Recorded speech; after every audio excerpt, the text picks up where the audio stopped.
आपल्या या कार्यक्रमाचे अध्यक्ष सन्माननीय प्राध्यापक अशोक बागवे यांच्या अनुमतीनं मी या सत्राला सुरुवात करत आहे. पहिलं दिलेलं असं आहे की गझल म्हणजे काय, ती सुचते कशी आणि कागदावर उतरते कशी.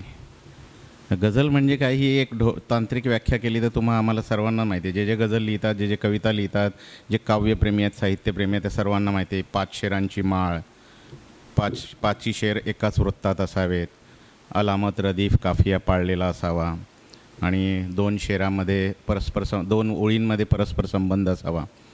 ही व्याख्या केली तर गझल म्हणजे काय हे कळेल, पण गझल ही त्याच्याही पलीकडची आहे. मी गझल म्हणजे काय हे सांगण्याआधी आपल्याला काहीतरी लिहावंसं का वाटतं हे पहिले जरा उद्धृत करतो.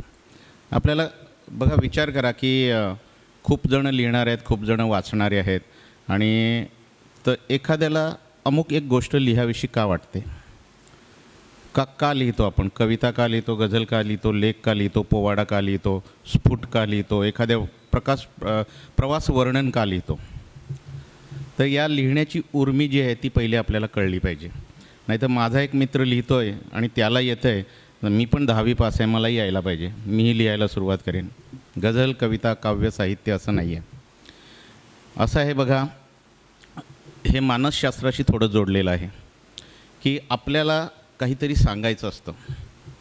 काही असेल, एखाद्याला शिवीच घालायची असते, एखाद्याला बोलायचं असतं, एखाद्याला तू चुकतोयस हे सांगायचं असतं, किंवा मला एक असा अनुभव आला तो मला तुमच्या सगळ्यांशी शेअर करायचा असतो. तर हे शेअर करणं म्हणजेच व्यक्त होणं आहे.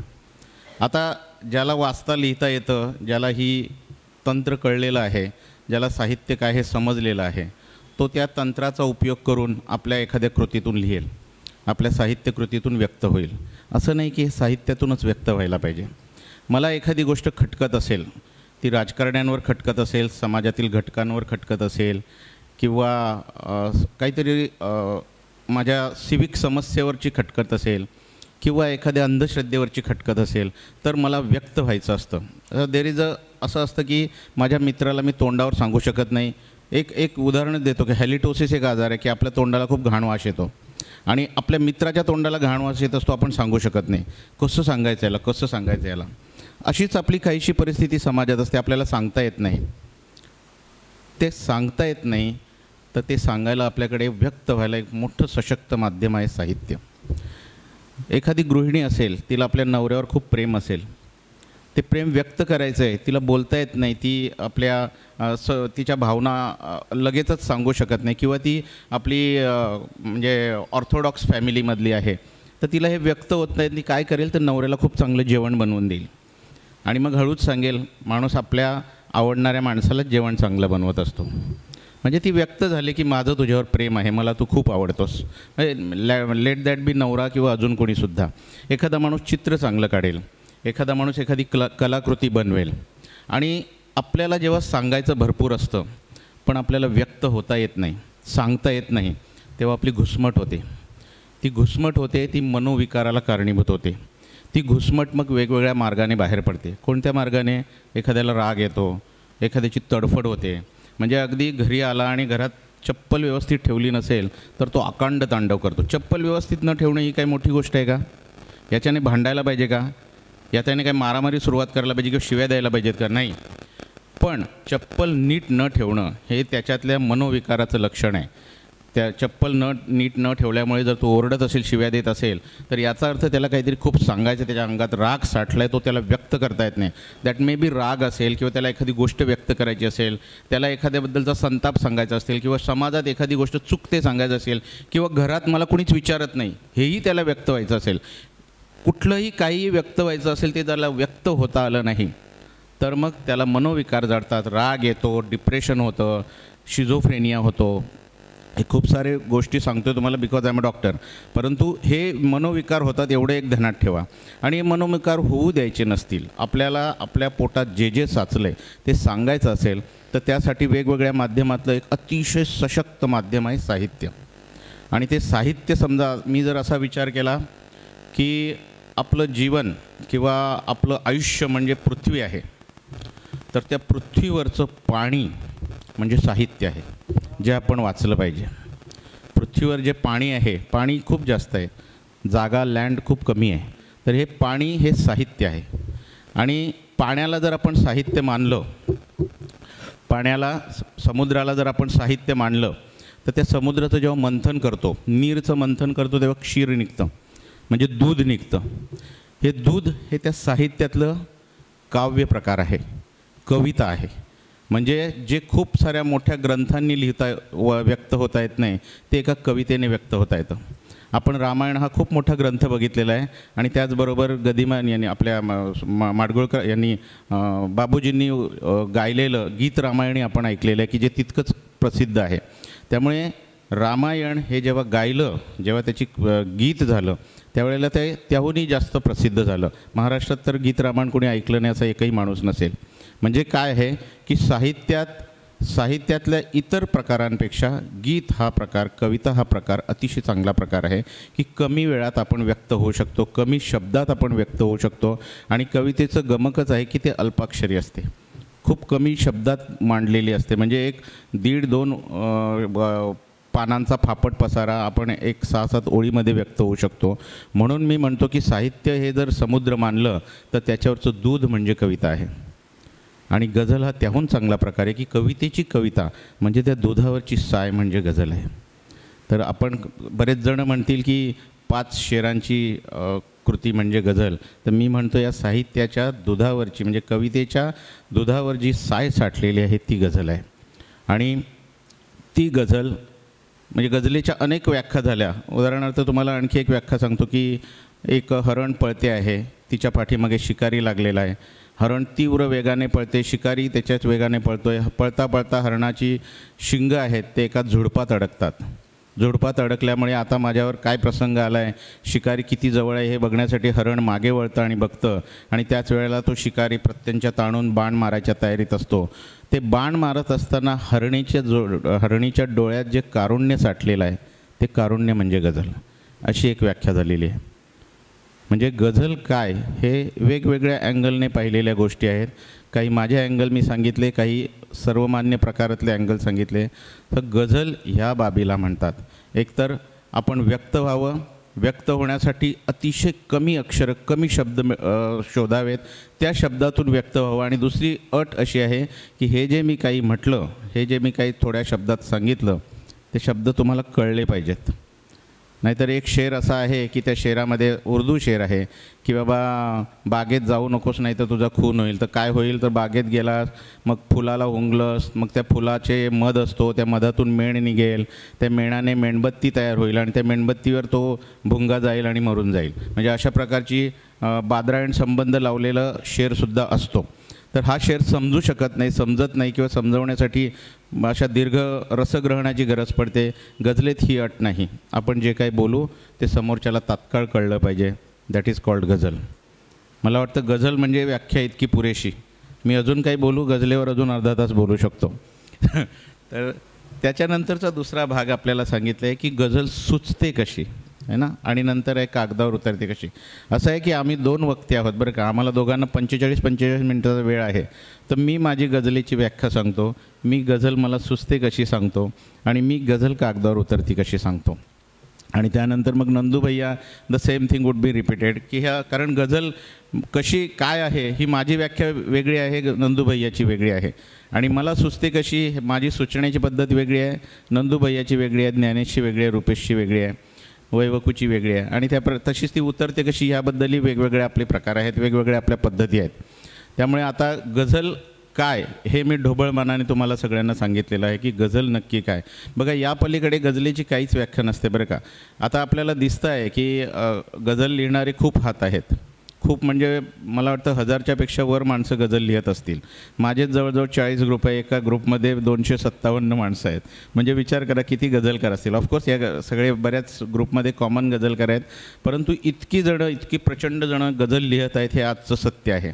दुर्दैव असं की हे सगळेजणं गझलच लिहितात असं नाही आहे की मी काहीतरी लिहावं, मला कुणीतरी वाहवा म्हणावी, अशा प्रकारचे छद्म गझलेच्छू आलेले आहेत. आणि त्यामुळे आपल्या या गझलेला सूज आली असं म्हणावं लागेल. हे गझलेला बाळसं धरलेलं नाही, गझलेला सूज आलेली आहे गझल क्षेत्राला. कारण जे गझल लिहितात ना ते फार अतिशय चांगले लिहिणारे अतिशय मोजकी लोक आहेत आपल्याकडे, आणि बाकीचे आहेत ते तंत्रात आपल्याला जे वाटेल ते शब्द लिहून लिहिणारी लोक आहेत. तर असं न होता एक चांगली गझल यावी, गझल क्षेत्रात खूप चांगली लोक यावं. कारण काय, भावभावना तुमच्या माझ्या आणखी कोणाच्या वेगळ्या नसतात. आपल्याला आईबद्दल वाटणारं प्रेम माझंही सेम आहे, नंदूभैयाचं सेम आहे, इतरांचंही सेम आहे. भावाबद्दल वाटणारी ममता, भावाचा असलेला धाक, आईचा असलेला धाक, बाबांचा असलेला धाक, बहिणीबद्दलचं ममत्व हे सगळ्यांचं समान आहे. आपल्या घरात असलेला प्राणी, बैल, कुत्रा यांच्याबद्दलचं आपलं प्रेम आणि माझं प्रेम आणि तुमचं प्रेम हे सेमच आहे. आणि आपण लिहितो या भावभावनांवरच लिहितो, त्यामुळे माझ्या भावना तुमच्या भावना काही वेगळ्या नाहीत. गझलेत येणाऱ्या बाबी वर्षानुवर्षे सेमच असणार आहेत. फक्त असायला हवी ती अस्सलता आणि अंदाजे बया. अंदाजे बया म्हणजे मी कसं व्यक्त होतो आहे. नाही तर हा पळायला लागला, तो ढळायला लागला, झाला माझा शेर. काही त्याच्यात वावगं नाही आहे. म्हणजे त्याच्यात हा शेर नाही असं कोणी म्हणूच शकत नाही. परंतु शेर म्हणजे हा आपल्या भावभावनांचा अत्यंत कमी शब्दात व्यक्त केलेला निचोड म्हणजे शेर असावा. हे जे आता होताना दिसत नाही आहे. मी तर काही अशा ग्रुप्सवर पण आहे जिथे बऱ्याच सायलेंट आहे की ज्याच्यामध्ये गझल म्हणजे काहीतरी वेगळंच शिकवलं जातं. गझलेचा काही पत्ता नसलेल्या गोष्टी सांगितल्या जातात. आणि गझल असं आहे, आता मी जो आपल्याला म्हटलं की खूप खूप मोठ्या कथा 2 ओळीत व्यक्त व्हायची म्हणजे गझल असते. तर त्या ठिकाणी ते 2 ओळीत व्यक्त झालेलं काय आहे याच्यावर खूप मोठ्या 4-4 पाना व रसग्रहणात्मक चर्चा होते. आणि त्या पानातून ज्या गझलकाराला सांगायचंच नाही अशाही बाबी समोर येतात. So this is not done. आपल्याला खूप जास्त गोष्टी कमी शब्दात व्यक्त व्हायच्या असतील, अल्पाक्षरित्व पाळलेल्या गोष्टी करायच्या असतील तर गझल लिहावी, जे दुर्दैवानं घडत नाही. परंतु आपल्याला हेही लक्षात घ्या की मला गझल काय हे कळलं, किती कमी शब्दात व्यक्त व्हावं हे कळलं, किती प्रासादिक शब्द किंवा किती चांगले शब्द योजावे हे कळलं, तर निश्चितच गझलेचा येणारा काळ खूप चांगला असेल. आणि अष्टगंध प्रकाशन किंवा संजय शिंदे जे काही प्रयत्न करत आहेत त्यांचा ह्या सेतू बांधण्यातला जो खारीचा वाटा आहे तो 100% यशस्वी होईल आणि पुढची गझल अतिशय सुंदर असेल यात मला तिळ मात्र शंका नाही. यानंतर आतला पुढचा भाग आहे की गझल सुचते कशी. गझल सुचते कशी. मी आत्तापर्यंत ज्या गझल लिहिल्यात काही दुसऱ्यांच्या अनुभवावर लिहिलेल्या नाहीत. गझल म्हणजे स्वानुभव, आपल्याला स्वतःचा आलेला अनुभव, तो काहीही असेल, म्हणजे चालता बोलता आलेला अनुभव असेल, खूप काहीतरी आपल्या कामाच्या ठिकाणी आलेला असेल, काही कर्तव्य भावनेत आलेला असेल, रोजच्या दैनंदिन प्रसंगामध्ये आलेला असेल. तो आलेला प्रसंग जेव्हा आपण स्वतःशी हितगुज करतो तेव्हा आपल्याला ओळ सुचते. स्वतःशीच हितगुज करतो आपण. बघा, at the end of the day आपण एकटेच असतो. त्यावेळेला आपण आपला स्वतःशीच विचार करत राहतो. कदाचित वाचत असू, चहा पित असू, खिडकीत एकटे बसलेलो असू, किंवा द बेस्ट टाईम जेव्हा मला गझल सुचते तो वेळ म्हणजे मी कार ड्राईव्ह करतो किंवा बाईक चालवतो. त्यावेळेला मी एकटाच असतो आणि नेमक्या ओळी डोक्यात गुणगुण गुणगुण गुणगुण करत राहतात. आणि मग मी गाडी बाजूला लावतो, मोबाईल काढतो आणि ते जे काही सुचलं ते रेकॉर्ड करतो. मग रेकॉर्ड केलेलं ठेवतो, परत पुढे जातो, पुन्हा थोड्या वेळानं काहीतरी सुचतं, पुन्हा गाडीला ब्रेक लावतो, बाजूला घेतो, रेकॉर्ड करतो आणि पुन्हा पुढे जातो. मे बी ते ओळ 2 ओळी अशा महिन्यानुमहिने पडून राहतात किंवा कदाचित एखाद्या वेळेला 15-20 मिनटातसुद्धा गझल कंप्लीट होते. पण एवढं लक्षात ठेवावं तुम्ही आम्ही सर्वांनीही की ही ओळ दुसऱ्या कुणाची नसावी. दुसऱ्या कुणाची म्हणजे दुसऱ्या कुणाचा अनुभव नसावा. ही आपल्या अनुभवावर आधारित ओळ असावी. आपल्या अनुभवावर आधारित ओळ नसेल तर ती 100% आपल्याला परकी वाटते. वाचणाऱ्यालाही त्याच्यातलं नीट योग्य वाटत नाही, तो त्याच्याशी तारतम्य पावत नाही आणि त्यामुळे तो गझल शेर पडतो. असं आहे की बघा, आपण लिहितो कशासाठी, जे मी लिहितो ना त्याची लोकोक्ती व्हावी. लोकोक्ती व्हावी म्हणजे सर्वमान्य व्हावं, समोरच्या माणसाला वाटावा हा माझाच अनुभव लिहिला याने, माझाच अनुभव शब्दबद्ध केला. जेव्हा माझाच अनुभव वाटतो त्यावेळेला त्याच्या तोंडून आपसूक दाद मिळते, वाह क्या बात आहे, हे मला सांगायचं होतं पण बाबा कैलासने सांगितलं. आणि जेव्हा आपल्या अनुभवाशी तादात्म्य पावतात त्यावेळेलाच त्यांच्या तोंडून वाह असा शब्द येतो. तर हे तादात्म्य पावणं जेवढं जास्त तेवढी लोकमान्यता जास्त, जेवढी लोकमान्यता जास्त तेवढी ती गझल युनिव्हर्सल होते, तेवढा तो शेर युनिव्हर्सल होतो. आणि हे युनिव्हर्सल होणं, हे युनिव्हर्सल व्हायला पाहिजे अशा प्रकारची गझल लिहिली पाहिजे. भारंभार लेख लिहिण्यापेक्षा, गझल म्हणजे काय हे सांगण्यापेक्षा 2 ओळी अशा लिहाव्या ज्या जगाने ऐकवल्या पाहिजेत, कुठल्या तरी भाषणात म्हटल्या पाहिजेत, त्यांचा संदर्भ दिला पाहिजे. ते जर दिलं तर माझं लिहिण्याचं किंवा माझं या जन्माचं सार्थक झालं असं म्हणूया. भटसाहेबांच्या कित्येक ओळी, कित्येक कार्यक्रमात, कित्येक प्रसंगात अशा लोकांना मुखोद्गत आहेत की दणा वाचल्या जातात, आहे ना. अशी आपली एक ओळ वाचली जावी. हे ज्ञानेश म्हटलं की आम्हाला असंख्य गझल आठवतात, असंख्य ओळी आठवतात. नंदूभैया म्हटलं की कित्येक शेर आठवतात. किती म्हणजे हे आठवायला हवेत. हे आठवलं नाही तर आपलं लेखन गौण आहे. आपल्या लेखनाला काडीची किंमत नाही. म्हणजे रस्त्यावर शेणाचा पोपडा पडलेला असतो, शेणाचा पोवटा पडलेला असतो, त्याची आणि आपल्या लेखनाची काही किंमत. मी फार परखड बोलतो आहे, परंतु हे ध्यानात घ्या की आपलं लेखन, आपण असं नाही की आपलं प्रत्येक लेखन बावनकशी सोनच असेल. मी 5 शेर लिहिले, किमान एक शेर जाऊ द्या, त्या एक शेरातली किमान एक ओळ तरी कुणाच्या तरी डोक्यात गुणगुण करत राहायला हवी, ज्या कोणी वाचेल त्याने. आता गझल किंवा काही पोचवण्यासाठी आपल्याला कुठल्या माध्यमाची आवश्यकता नाही. आपल्याकडे आंतरजाल आहे. आपण इन्स्टावर टाकतो, फेसबुकवर टाकतो, व्हॉट्सअपवर सगळ्यांशी शेअर करतो. आणि जसं पूर्वी मी गझल लिहिली की बघ मी कुणाला तरी फोन करून तो शेअर ऐकवायचो, आणि फोन केल्यानंतर फोनही लागला पाहिजे. फोन लागला, ऐकला, त्यावर चर्चा झाली की मग कुठल्या तरी मैफिलमध्ये गर्दीत 4 जणात पुन्हा ऐकवायचं, त्या माणसाने आणखी 10 जणांना ऐकवायचे. अशा प्रकारे तो षटकर्णी होत होता. आता तशी आवश्यकता नाही आहे. आता आपल्याला एका क्षणात आपण गझल जगातल्या कुठल्याही कोपऱ्यात पोचवू शकतो, आणि आपल्याला त्यावर आयदर दाद मिळते किंवा आपल्याला त्याच्यात काही व्यंग असेल, त्याच्यात काहीतरी चूक असेल तर आपल्याला कळवलं जातं. पण ध्यानात घ्या की आता हे माध्यम जरी असलं तरी तो गझल किंवा तो शेर वर्षानुवर्ष डोक्यात रुंजी घातला पाहिजे. अशा प्रकारे आपल्याकडून लिहिला गेला पाहिजे. म्हणजेच तो लोकोक्ती झाला पाहिजे, सर्वमान्य झाला पाहिजे, जे दुर्दैवानं होत नाही. मला आलाय अनुभव, मी असा लिहिला आहे आणि त्याला टाळ्या वाजवा, अशा प्रकारचं जे द्योतक आहे, अशा प्रकारची जी भूमिका आहे ती अतिशय कुचकामी, चुकीची आहे. मी तुम्हाला सांगतो की मला गझल, आता मी थोडंफार सांगितलंच आहे की मला गझल सुचते कशी. ते सुचण्यासाठीचं पहिलं आहे की आपण त्या प्रसंगातून जातो कुठल्या तरी, आणि अचानक डोक्यात एक ओळ येते, गुणगुणते, आणि मग गझल मुकम्मल व्हायला लागते. फॉर एक्झाम्पल मी तुम्हाला सांगतो की माझा एक मित्र यायचा आणि मला रोज काहीतरी रडगाणं ऐकवायचा, खूप रडगाणं ऐकवायचा. मला असं झालं आहे, बायको माझी ऐकतच नाही, मुलगा मोबाईलमधून डोकंच बाहेर काढत नाही, 80% मिळायचे आता कुठे 54% मिळाले, खूप सांगायचा. आणि तुम्हाला सांगतो त्याहून मला माझं खूप मोठं दुःख होतं. म्हणजे मला आर्थिक विवंचना होती, माझी बहीण लग्नाची होती, माझ्या घरामध्ये बरेचसे प्रॉब्लेम्स होते, कामाच्या ठिकाणी बरेचशी अडचणी येत होत्या. काही ठिकाणी मला खूप धावधाव करायला लागत होती. मंत्रालयात जा किंवा UDमध्ये जा किंवा आपल्या डेप्युटी डायरेक्टरांच्या मीटिंग अटेंड करा, एक माणूस आणि प्रचंड कामं, अशा प्रकारची सगळी होती. आणि त्यावेळेला हा माणूस मला रडगाणं ऐकवायचा.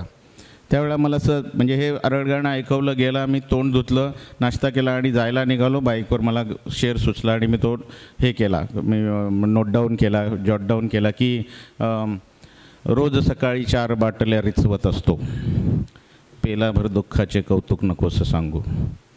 दिस इज द प्रोसिजर. ह्या प्रकारे मला गझल सुचत जाते.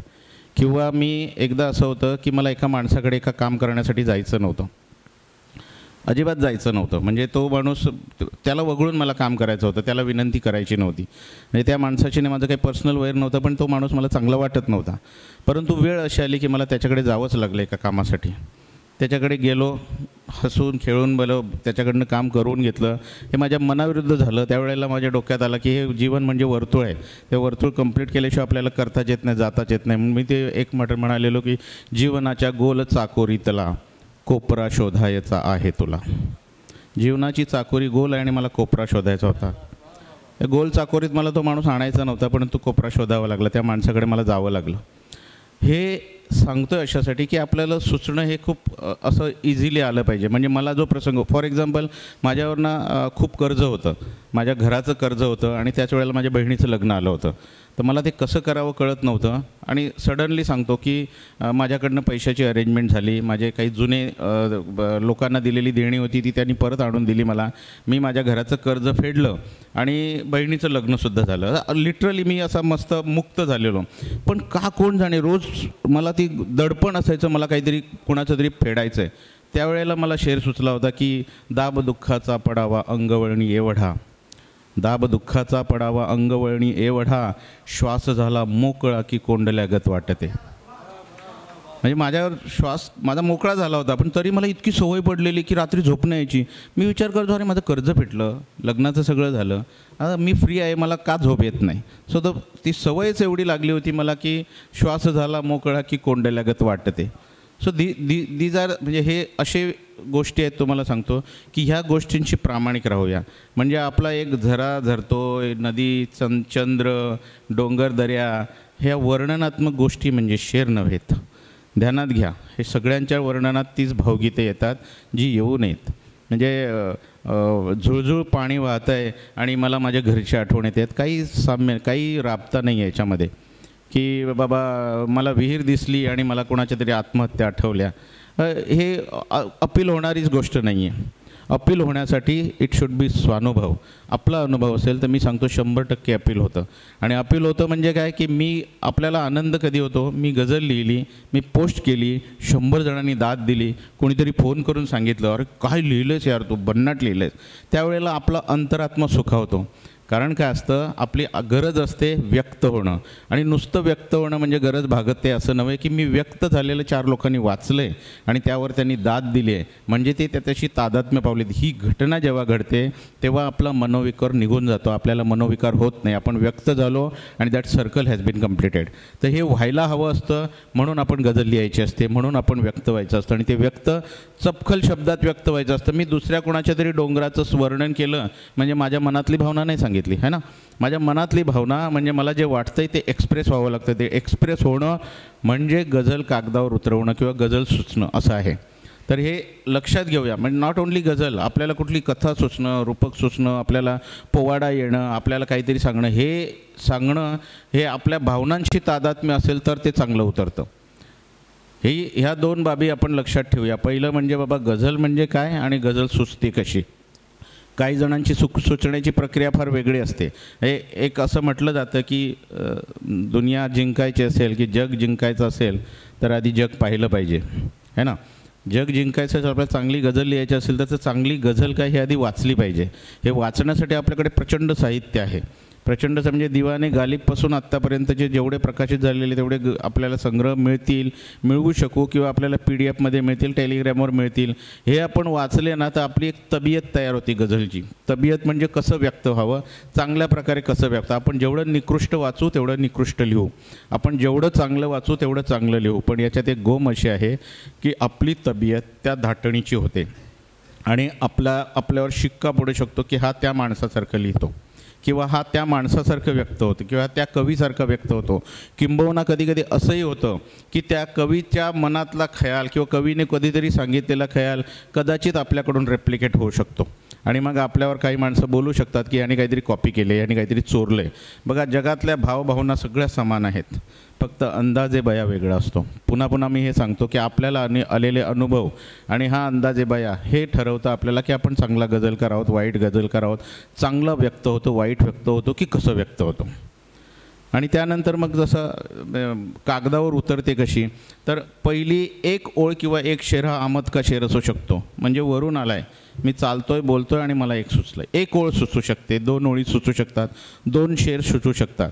पण त्यानंतर आपण 5 ओळी 5 शेरांची गझल करतो. जेव्हा आपण काहीतरी लिहितो, म्हणजे सगळेच कवी म्हणतात बरं का, गझल ही क्राफ्ट्समनशिप आहे, गझल ही कारागिरी आहे, यात अजिबात दुमत नाही. गझल ही कारागिरीच आहे. It's a decoration, it's a craftsmanship. आपल्याला एक ओळ येते जी वरून आलेली असते, आपल्या छातीतून आलेली असते, हृदयातून आलेली असते. एक शेर येऊ शकतो, 2 शेर येऊ शकतात. पूर्ण अख्खी गझल कधीच काळजातून येत नाही. मग आपण काय करतो, त्या गझलेला अनुरूप अशी काफिये घेतो, गझलेला रुचतील अशी रदीफ घेतो आणि ते काफिये आणि रदीफ यानुसार आपल्या डोक्यात आलेले खयाल त्याच्यात बसवतो. हा खयाल अकृत्रिम वाटेल असा जो लिहेल तो यशस्वी गझलकार. यात काहीही दुमत नाही. आपल्याला 5ही खयाल एकाच दिवशी एकाच वेळी सुचणं केवळ अशक्य आहे. मला 4 शेर सुचलेले आहेत एका दिवशी, त्याच्यावरती नाहीत. आणि मी 8-8, 9-9 शेरांच्या गझल केलेल्या आहेत. डज नॉट मीन की 8-8, 9-9 खयाल मला त्याच दिवशी सुचलेत किंवा मला सुचलेले आहेत. कदाचित मी सुचवून घेतलेले असतील किंवा माझ्या जीवनातला अनुभव तो त्याच्याशी सुसंगत होईल असा लिहिला असेल. तर सांगायचं आहे की एक ओळ ही आमदकी ओळ असते, 2 ओळी असू शकतात, 3 ओळी असू शकतात, 1-2 शेरही असू शकतात. बाकीची केवळ कारागिरी आहे, क्राफ्ट्समनशिप आहे. आणि याबद्दल काही मनात खेद बाळगू नका की मी 5 ओळीची गझल केली, सगळीच्या सगळी माझी गझल आहे, मान्य आहे.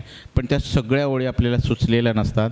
त्यानंतर आपण स्वतःला सुचवून घेतलेल्या असतात, क्राफ्ट्समनशिप केलेली असते, कारागिरी केलेली असते आणि त्यानंतर ती पूर्ण गझल आकाराला येते.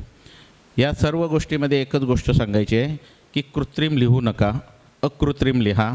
आणि जर आमद का शेर आपला अतिशय उत्तम आला असेल तर आपण जे अकृत्रिम किंवा कृत्रिमता क्राफ्ट्समनशिप करू पुढच्या शेरात, त्या शेरामध्ये आपोआपच आपसुकच अकृत्रिमता येते. म्हणजे ते शेरसुद्धा नॅचरल वाटू लागतात.